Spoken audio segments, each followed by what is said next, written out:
O Estado é uma droga. Entenda de uma vez a real causa da violência na cidade maravilhosa. Este é a Visão Libertária, sua fonte descentralizada de informações. Atualmente, o Rio de Janeiro tem mais de 6 milhões de habitantes e sua região metropolitana movimenta algo em torno de 172 bilhões de reais anuais. No entanto, a cidade também é mundialmente famosa pelos seus elevados índices de violência. Casos de roubos de veículos, assassinatos, assaltos, sequestros e outros crimes bárbaros se tornaram banais na capital fluminense. Recentemente, o assassinato do menino Henry, ocorrido na cidade, chocou o Brasil. Anos atrás, em 2007, a morte brutal de João Hélio, de apenas 6 anos, também foi uma tragédia repercutida em nível nacional. Essas e inúmeras outras barbaridades, ao longo dos anos, deram essa fama negativa à cidade maravilhosa. Certamente, o narcotráfico é a principal causa da desmoralização do Rio.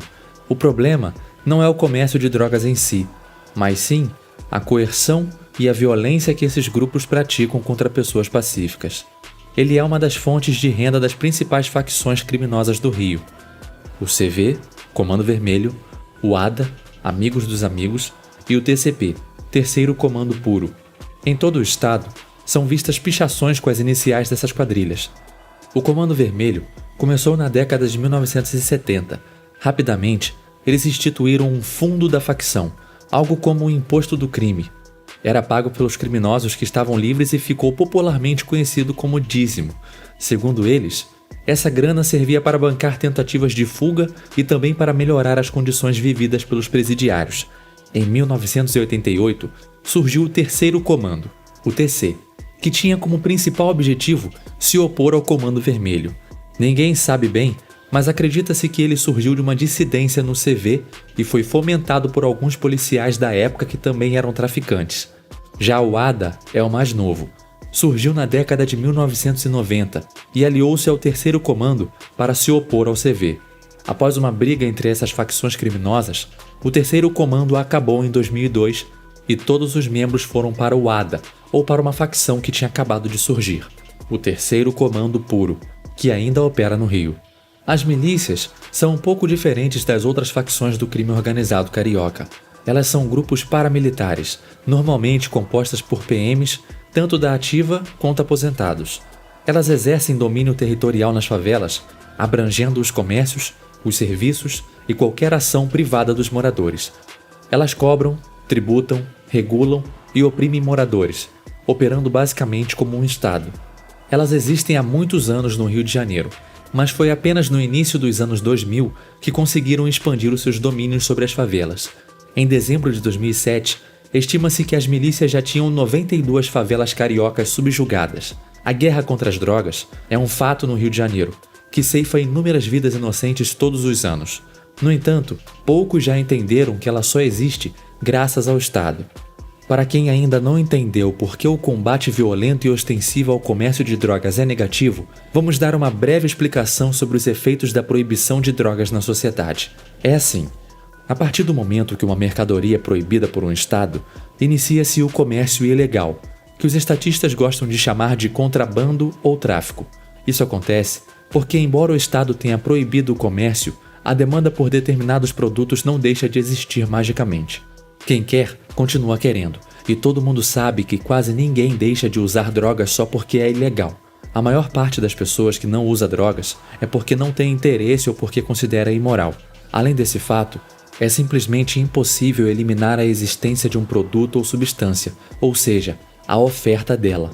Mesmo que você consiga eliminar todas as plantas de maconha do mundo, surgiriam substâncias com efeitos similares posteriormente. Isso acontece porque a demanda não pode ser anulada por uma caneta de político.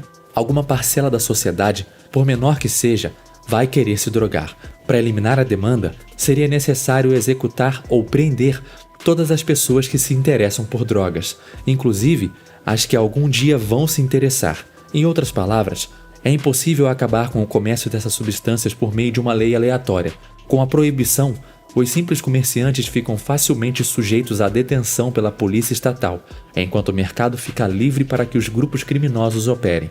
Por conta da saturação decorrente da proibição estatal, a oferta sofre um fator de restrição. Assim, as drogas tendem a ser muito mais caras e os criminosos conseguem acumular capital suficiente para se armarem até os dentes e guerrearem com facções rivais. No meio disso tudo, a vida de muitos civis inocentes é perdida no fogo cruzado ou é tirada sumariamente por criminosos. Se o mercado de drogas fosse livre, logicamente haveria maior concorrência. Com isso, o preço delas diminuiria e seria economicamente inviável para o crime organizado continuar nesse setor. Inclusive, com liberdade de mercado, empresas com processos organizados surgiriam para concorrer, e toda a precariedade que envolve esse produto seria praticamente extinta. Sem a interferência arbitrária de governos, as próprias pessoas poderiam evitar as drogas, de acordo com as suas próprias vontades. A título de curiosidade, até a década de 1990, era comum consumir cigarros até dentro de consultórios médicos e em hospitais. As leis antifumo atuais são estatais, mas o interesse em afastar fumantes de certos locais sempre existiu. Antes, eles eram timidamente separados por alas nos estabelecimentos comerciais. Foi a iniciativa privada e a sociedade civil que tiveram essa iniciativa, e não o Estado. Ironicamente, a culpa do oligopólio das facções criminosas do mercado de drogas é da polícia. É ela, seguindo as regras do Estado, que prende os comerciantes mais frágeis, permitindo o domínio absoluto dessas terríveis quadrilhas. É sempre o Estado, punindo os que não puderam se esquivar, que promovem concentração de poder econômico nos que já estão mais estruturados para se proteger das regulações. Em 2008, o governo do Rio de Janeiro implementou uma nova política de segurança pública, as Unidades de Polícia Pacificadora, as UPPs. O objetivo era enfraquecer o poderio das principais facções criminosas, com exceção da máfia estatal, que continuaria dominando o Rio. As UPPs se localizam em favelas e morros de toda a cidade e são vinculadas à delegacia de polícia mais próxima. Estranhamente, áreas perigosíssimas como Cidade de Deus, Rocinha e Jacarezinho já têm essas unidades de polícia há anos, mas nada mudou. Alguns moradores acham até que piorou. Só em janeiro de 2018, a Cidade de Deus registrou 41 tiroteios, a Rocinha teve 32 e o Jacarezinho 23. Foi uma média de 3,1 tiroteios por dia só nessas favelas. De fato, o Rio de Janeiro está em uma guerra e não tem como a mídia esconder isso. Essa guerra é motivada e alimentada cada vez mais pelas trapalhadas do Estado. Os reais prejudicados nunca são os políticos, e sim a sociedade civil. Novamente, o Estado cria um problema e quando tenta resolver, piora. Não seria absurdo cogitar que isso é feito propositalmente. É inegável que além da pobreza, a criminalidade e o conflito entre pessoas também é uma situação fundamental para o Estado fomentar o seu próprio poder. Aliás, sem ele, quem nos defenderia dos marginais, não é mesmo?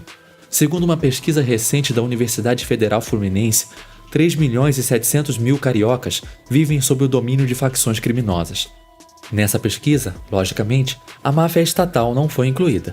Dessas pessoas, 2.100.000 são governadas por milicianos, 1.100.000 pelo Comando Vermelho, 300.000 pelo Terceiro Comando e 50.000 pelo Amigo dos Amigos. Além disso, as milícias controlam mais da metade do território da cidade. Veja bem, comércio de drogas não é crime pela ética libertária, mas as outras operações que essas quadrilhas praticam, sim. Homicídios, torturas, sequestros, roubos e extorsões contra inocentes não são toleráveis em hipótese alguma. Financiar voluntariamente esses agressores, por mais que não viole diretamente a propriedade privada, também é uma prática extremamente reprovável. O que nós libertários defendemos é a liberdade de pessoas pacíficas de poderem tanto vender quanto comprar essas substâncias, e não o financiamento do crime organizado. No entanto, aqueles comerciantes de drogas que também roubam, matam e extorquem devem ser corretamente julgados pelas suas agressões à propriedade privada alheia. Provavelmente, você já deve ter ouvido de algum amigo que mesmo que as drogas fossem legalizadas, ainda assim haveria tráfico, com demonstrações de exemplos reais. E isso é verdade. Devido às pesadas regulações e impasses criados pelo Estado, continua sendo mais vantajoso para o consumidor comprar produtos de contrabandistas e às vezes de criminosos. Isso acontece aqui no Brasil com o cigarro e as bebidas, que são extremamente taxados e regulados. Para sanar esse problema, seria necessária a total liberação do mercado. Só assim seria possível abrir o setor de drogas para a livre iniciativa, abaixando cada vez mais os preços, até que os criminosos saiam desse negócio. No entanto, é muito difícil imaginar que o Brasil libere as drogas. O Estado lucra absurdamente com a guerra que a proibição proporciona. Além disso, a maior parte da população ainda é a favor de que drogas continuem sendo proibidas. Assim, é fácil deduzir que mais milhares de vidas serão tiradas por essa guerra sem sentido que a máfia estatal se interessa e promove há muito tempo.